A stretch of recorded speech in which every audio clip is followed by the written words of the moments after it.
तो अगर तुम भी कोड करना सीख रहे हो या फिर शुरू कर चुके हो सीखना, तो ये इंपॉर्टेंट जो बात मुझे रात अचानक से समझ आई, अगर ये तुम्हें अभी स्टार्टिंग में ही समझ आ गई तो तुम्हारी कोड सीखने की जर्नी बिल्कुल स्काई रॉकेट हो जाएगी। हाय, मेरा नाम अश्वत है, मैं computer science third year AI branch का स्टूडेंट हूं और फिलहाल इस चैनल पे एक सीरीज चल रही है डीएसए और डेवलपमेंट को फ्री में सीखने की, जो मैं डेली जिससे रिलेटेड अपनी लाइफ को डॉक्यूमेंट कर रहा हूँ। तो वो टिप ये है, कल शाम क्या हुआ, जब मैं कॉलेज से थकाने के बाद और 1100-1200 रील्स स्क्रॉल करने के बाद पढ़ाई करने बैठा, तो मैं लीनियर सर्च में स्ट्रिंग के अंदर एक पर्टिकुलर वर्ड को सर्च एलिमेंट को सर्च करने का कोड लिख रहा था। अब यूजुअली क्या होता है, जब भी मैं कोई कोड या फिर कुछ भी चीज ऐसे लिख के देखता हूँ, उसका प्रॉपर सिंटैक्स में सोचता हूँ कि मैं बिल्कुल परफेक्ट कोड लिखूं जिसमें पहली बार में एरर ना आए। अब तुमने बहुत सारी वीडियोस में देखा होगा कि कोडर्स बोलते होंगे कि हाँ भाई एरर आने चाहिए, नॉर्मल बात है, उसे नहीं कह रहा हूँ मैं कह रहा हूँ कि जब मैं कोड लिख रहा था, मैंने उस टाइम ये ध्यान ही नहीं दिया कि मेरे एरर है। मैंने फोकस किया कि मेरा लॉजिक सही हो रहा है क्या, वो कोड लिखते हुए सर्चिंग वाला कि भाई उस एलिमेंट को, उस स्ट्रिंग है, उस एरे में सर्च करते टाइम का जो लॉजिक था वो मैं कोड के अंदर सही से इंप्लीमेंट करके लिख पा रहा हूँ क्या नहीं। इसमें भी दो बात आती है कि भाई जैसे एक तो तुम्हें लॉजिक पता है, एक तुम्हें उस लॉजिक को कोड में इंप्लीमेंट करना आ रहा है। अब वो जो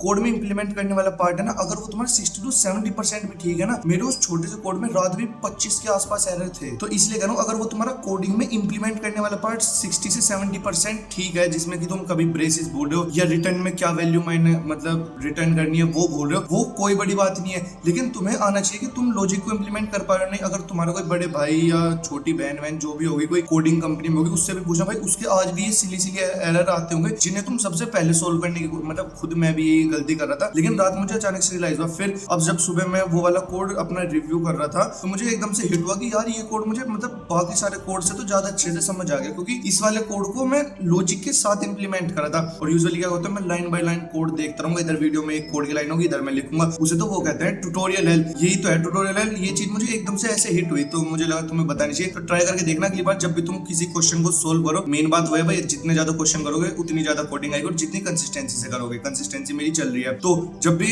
तुम क्वेश्चन सोल्व करने की कोशिश करो तो जो उसका लॉजिक है वो कोड के अंदर 60 to 70% इंप्लीमेंट करने की कोशिश। तुम कहीं ब्रेसेस भूल गए या हद से अधिक लाइन भूल गए, वो भाई उतना चलता है, लेकिन ओवरऑल जो तुम इंप्लीमेंट करो तुम्हें वो पता होना चाहिए, तुम्हारे बैक ऑफ द माइंड में चलते रहना चाहिए कि भाई मैं ये चीज इंप्लीमेंट करूं, इस लाइन की कोड से ये होगा। तुम बार बार यूं नहीं कि आधा यहाँ पे टाइप किया कोड फिर वीडियो में जाके देखो, पहले पूरा अच्छे से देख के उसके बाद उसे पूरा करके देखो, जहां तक मेरा जो लाइन नहीं है उसे स्किप करो, दूसरी लाइन की कोड करो, थोड़ा बहुत तो दिमाग में रट ही जाता है देखते हुए कोड, वो बात है। और जब तुम उसे दोबारा रिव्यू करोगे, मुझे ऐसा लगता है 90 to 80%, 90 to 80 मतलब कम से ज्यादा से कम हो गया, हाँ जो भी है, तुम्हें वो कोड ज्यादा अच्छे से समझ आएगा। तो ट्राई करके देखना, अगर ये ट्रिक काम आए तो